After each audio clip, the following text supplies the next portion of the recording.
अस्सलाम वालेकुम एवरीवन। आज की इस वीडियो के अंदर हम जो टॉपिक कवर करने वाले हैं वो हमारे आईसीएमए का टॉपिक नंबर 4 टीएसआर है। ये टीएसआर क्या होता है, तो आज इसी के ऊपर बात करने वाले हैं। तो without wasting your time, let's get started.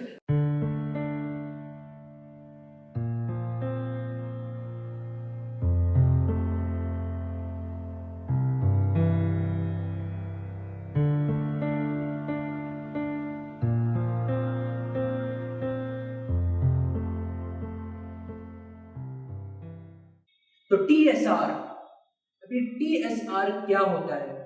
TSR की फुल फॉर्म हमारे पास है टोटल शेयर होल्डर्स रिटर्न। अब इनमें से कई अल्फाज आपने पहले सुने हुए होंगे, जैसे कि शेयर होल्डर्स। इसको सबसे पहले उठा के रखते हैं साइड पर। मैं इसको यहाँ परमानेंट साइड पर नहीं रख पा रहा, मैं इसको वापस लेकर आ रहा हूँ, अभी समझाऊंगा। मगर सबसे पहले हम उन अल्फाजों को समझेंगे जो अभी तक हमने नहीं समझे और आप लोगों ने नहीं समझे। तो फोकस करें सबसे पहले रिटर्न के ऊपर। अब ये रिटर्न क्या होता है? फॉर एग्जाम्पल, आप लोग अपने आप को 5 मिनट के लिए किसी भी कंपनी के शेयर होल्डर्स कंसीडर करें। कर लिया? अब आपने किसी कंपनी के अंदर पैसे इन्वेस्ट किए हैं, तो किस वजह से किए होंगे? यकीनन आपके पैसे बढ़ जाएं या आपके पैसे डबल हो जाए, इसी नीयत से किए होंगे आपने पैसे इन्वेस्ट। तो आप एक शेयर होल्डर हैं, आपने मेरी कंपनी के अंदर पैसे इन्वेस्ट कर दिए हैं। अब आप ये चाहते हैं कि कुछ टाइम बाद आपके पैसे बढ़ जाए, तो जो पैसे बढ़कर कुछ टाइम के बाद आपको मिलेंगे वो आपका रिटर्न कहलाएगा। रिटर्न समझ आ गया है? अब शेयर होल्डर्स भी आपको समझा दिया कि शेयर होल्डर आपको 5 मिनट के लिए कंसीडर करवाया था, तो होपफुली आपको शेयर होल्डर भी समझ आ गया। मींस दैट कि आपको आपकी इन्वेस्टमेंट के ऊपर कुछ मिल रहा है बढ़कर।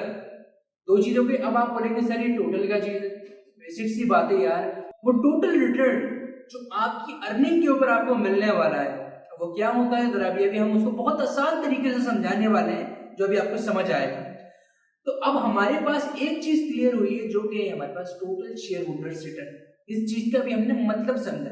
अब जरा थोड़े से हम देखते हैं इसके अंदर कुछ चीजें हैं समझने लायक जो मुझे लगी आपको समझानी चाहिए। सबसे पहले फोकस करते हैं कैलकुलेशन के ऊपर। अच्छा देखिए, किसी भी कैलकुलेशन को करने से पहले हमारे पास, हमें मैथ से सिखाया गया, स्टार्टिंग से 9 मैट्रिक है, मैथ में किसी भी कैलकुलेशन करने से पहले हमारे पास एक फॉर्मूला आ जाता था।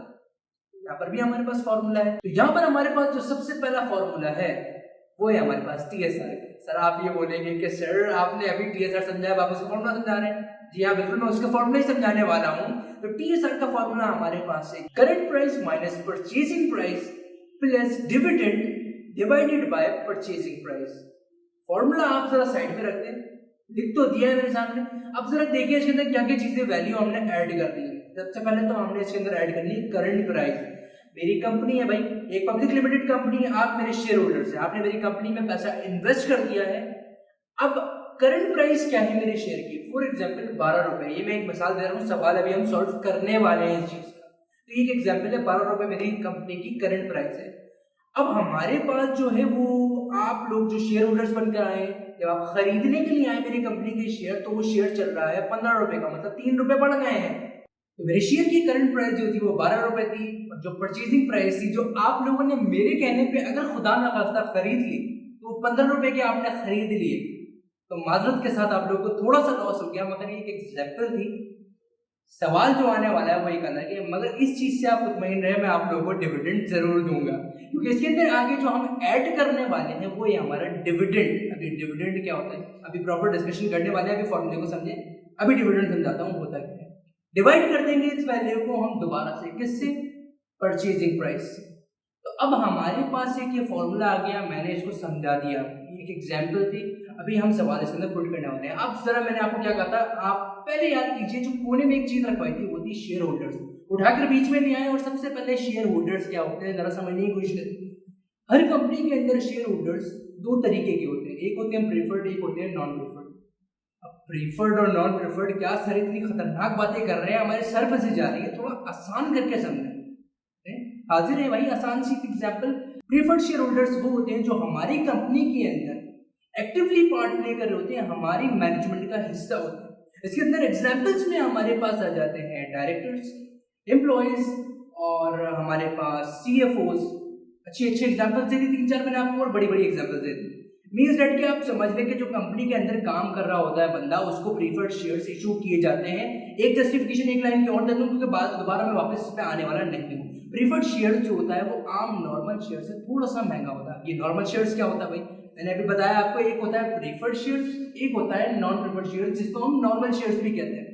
नॉर्मल शेयर्स हमारी आम नॉर्मल पब्लिक में बटा हुआ होता है। स्टॉक मार्केट में जाएंगे तो भाई फला कंपनी के इतने शेयर्स मार्केट में इशू हुए हैं, कोई भी बंदा जाकर ले सकता है, तो वो होते हैं नॉर्मल शेयर्स।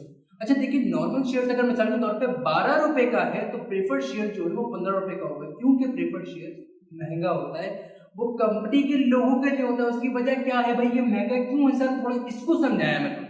अच्छा देखिए, एक बात को थोड़ा सा और से समझिएगा, जो प्रीफर्ड और नॉन प्रीफर्ड शेयर होल्डर जो है ना हमारे पास, इनको कुछ इंसेंटिव भी मिलता है। अभी इंसेंटिव क्या होता है भाई, आसान भाषा में अगर मैं आपको समझाऊं तो वो ये कि देखिए, as a token of appreciation, एक और मोटा लफ्ज बोलते सर आपने, ये भी सर पे से चला गया। मतलब ये कि देखिए, मिसाल के तौर पे आपने मेरी कंपनी के शेयर लिए हैं तो मैं आपका शुक्रिया किसी तरीके से तो अदा करूंगा ही ना। तो अगर आप मेरे प्रीफर्ड शेयर होल्डर हैं तो मैं आपको अपनी कंपनी के अंदर या तो फिर मैं इंक्रीमेंट दे दूंगा या फिर मैं आपको बोनस देने वाला हूँ। समझ आ गई?